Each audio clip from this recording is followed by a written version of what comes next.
quand un chef d'État pense à un individu, surtout à un privé, dans un secteur privé voilà, c'est telle personne qui peut faire ça, vous savez déjà que c'est un défi. Il faut remercier le chef de l'État de sa confiance. Et c'est significatif, c'est important. Bon, il faut savoir aussi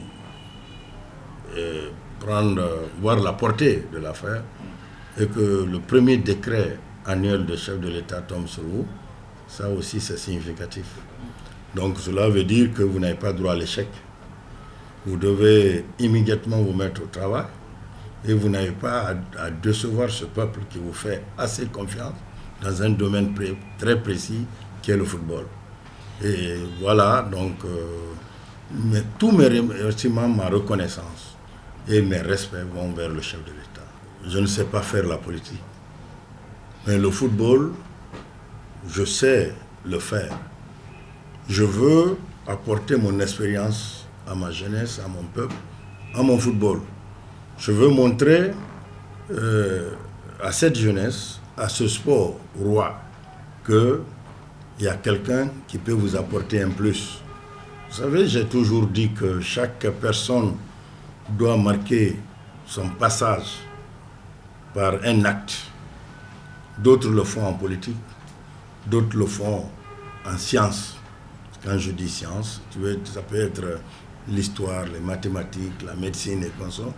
D'autres aussi le font en sport. Donc nous avons choisi ce domaine précis qui est le sport et la culture. C'est pourquoi tous nos investissements sont orientés vers ces deux choses. Donc, parce que si on veut le faire, il faut le faire bien. Et pour le faire bien, il faut avoir la volonté. Pour avoir la volonté, il faut l'aimer. Et ça, c'est des choses que nous aimons. Vous savez, vous ne pouvez pas réussir dans quelque chose que vous n'aimez pas. Quand vous essayez de faire la politique, vous n'aimez pas, vous passez à côté. Mais le sport, nous l'aimons, nous vivons le sport. Le sang qui circule est sport, surtout le football. Donc voilà, nous sommes très très satisfaits de cela et nous allons tout faire pour mériter la confiance du chef de l'État et du peuple de Guinée. Les gens pensent, il faut bien que ça soit clair, qu'organiser une Coupe d'Afrique des Nations, ils pensent que c'est construire les stades. Non. Il y a d'abord la base. Sur le plan tourisme, il faut les hôtels. Sur le plan communication, il faut les routes, il faut les transports aériens, routiers. Et en dehors de ça, il faut construire des hôpitaux. Il faut meubler tout ça par les moyens, comme même jusqu'aux hélicoptères médicalisés. Et dans chaque coin où la CAN doit se passer, il faut avoir un hôpital, pas un très grand hôpital, mais un hôpital qui a le minimum, c'est-à-dire les centres de dialyse. La synthèse de cela, c'est ce qui aboutit maintenant à la construction des stades. Les stades, c'est le dernier élément de ça. Ce n'est pas qu'on a des stades. Vous pouvez avoir des stades pour organiser une Coupe d'Afrique des Nations. Vous avez les stades les plus modernes. Mais ce que je vous ai cité en amont, si vous n'avez pas ça, vous ne pourrez pas organiser une Coupe continentale. Donc, c'est un véritable vecteur de développement pour le pays où tout doit bouger en même temps. Nous avons une chance formidable que vous ne comprenez pas.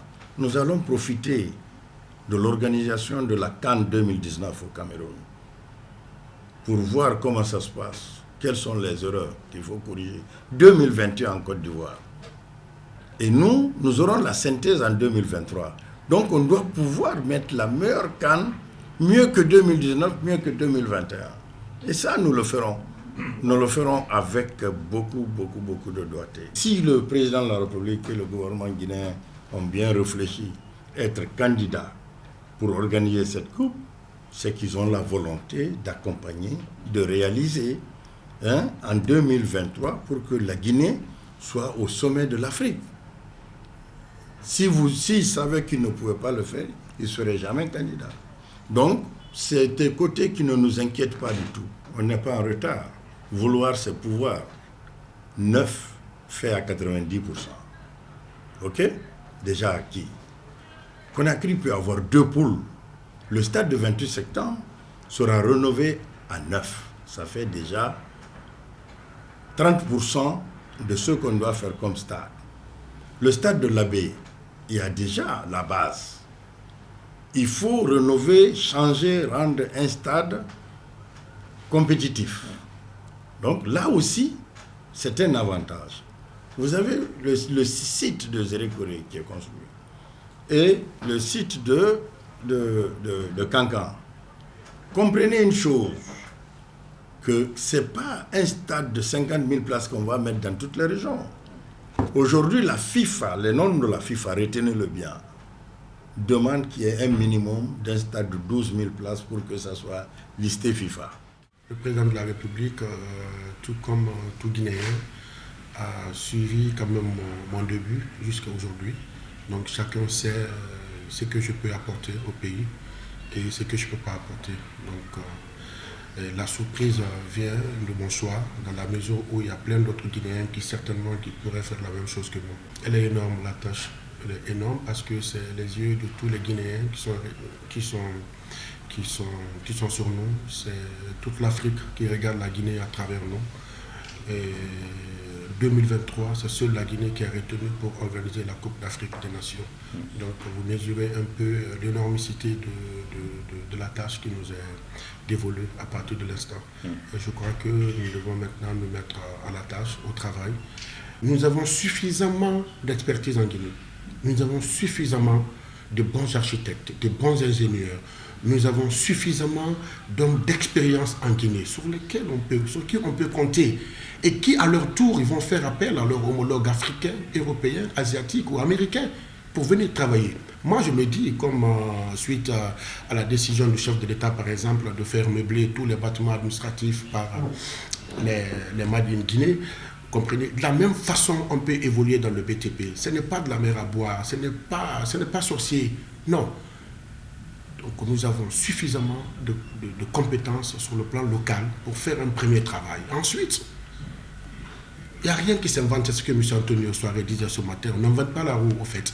Il y a d'autres qui ont organisé cette canne-là. Il y a beaucoup d'autres pays qui l'ont organisée. Ce ne sera pas un complexe de nous, de notre part, d'aller vers eux et leur dire comment vous avez fait pour réussir. La priorité d'abord, c'est cette assise-là que je dis, la rencontre, l'échange. C'est ça la priorité. Aucune activité humaine ne peut aller de l'avant sans concertation. Donc le comité d'abord doit se retrouver, aller remercier le président de la République par avoir mis confiance en nous. Et au sortir de là, nous définirons les différentes priorités auxquelles le comité doit faire face. Moi, je pense que c'est l'optimisme qui doit caractériser tout homme sur Terre. Quand on veut, on peut. Et le président l'a prouvé que la Guinée veut. Donc la Guinée pourra. Et nous, la confiance dont nous sommes investis, je me répète encore une deuxième fois, nous sommes des entrepreneurs, nous ne sommes pas des gens de l'administration, entre guillemets. Nous allons droit au but. Donc je suis plus qu'optimiste au nom du comité que ça pourra bien avoir lieu en 2023. Je suis un entrepreneur, je connais, il y a des types de stades qu'on peut construire dans ce délai-là et les finir et qui soient aux normes internationales de la CAF et de la FIFA. Les routes, on peut les construire en une année. Il suffit que la volonté politique soit là et que les hommes qu'il faut soient là pour qu'on puisse le faire.